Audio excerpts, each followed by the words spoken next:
wide receiver Deion Colzie. Whenever you guys are ready, go ahead.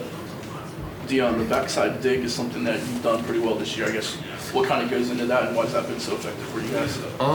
Honestly, it was kind of more of a random thing. We obviously go over the whole route tree every day and work on specific routes, and that was one of the routes that stood out to me as being a route that I was very confident in running. And when we get in those situations, I've obviously earned the title to be the dig man or whatever they say.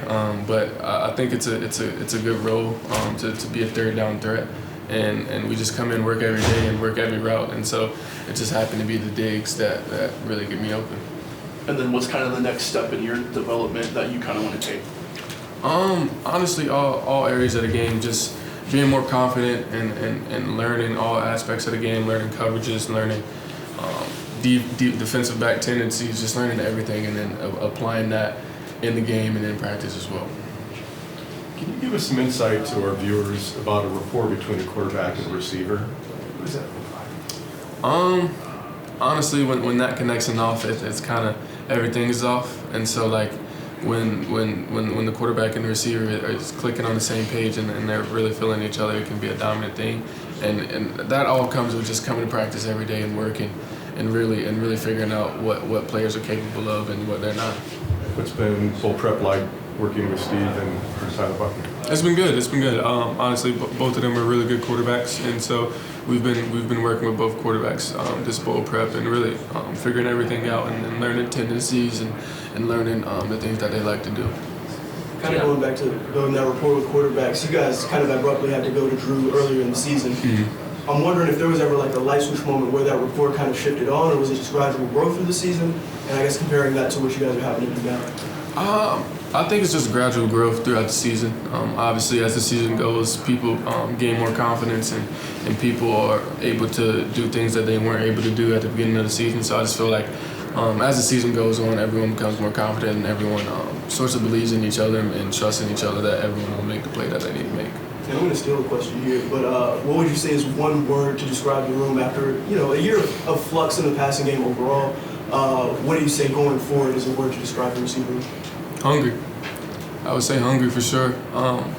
We are decently happy about how the season went, but we always want more. We know we can't be complacent or things won't turn out in our favor, so we just want to come in every day hungry and ready to work and ready to keep getting better, 1% better every day. Deion, I'm curious to know, is it a challenge to kind of, as one of the wide receivers, you have to, you're kind of learning two quarterbacks. Obviously, you learned with Tyler a lot earlier in the year, learning with Steve. Is it an adjustment to kind of learn both these guys at the same time, knowing that they might both play in the Gator Bowl? I mean, not necessarily. We've kind of had the same thing, throughout the year. Obviously, before Tyler was hurt, and then last year with Jack and Tyler. So we've always been able to adapt with two quarterbacks. So I don't think it's really much of a challenge. It's just making sure that everyone's on the same page at all times, and we all know each other's tendencies and what each other can do. How would you describe yourself as a wide receiver? Is it your vision? Is it the route running? Is it the height? What makes you unique? I would say physicality. Obviously, God blessed me to be 6'4", and you can't really teach size. So I think that is one thing that I have going in my way. And but also, even though I'm a big guy, just working on playing smaller than what I am and being able to make those nifty cuts and play like a smaller receiver if I need to. There's kind of a couple of schools of thoughts on bowl games where it can either be the last game of this season where you're kind of getting everything out of your system that you maybe didn't get a chance to earlier, or maybe be the first game of next season where you're starting to prepare for 23. How are you kind of approaching it? I'm honestly approaching it how I approach every single game. Just go hard at practice, earn the trust of the coaches, earn the trust of my teammates, make sure they believe in me, and when the time comes and the opportunity comes, I'm ready to execute it fully.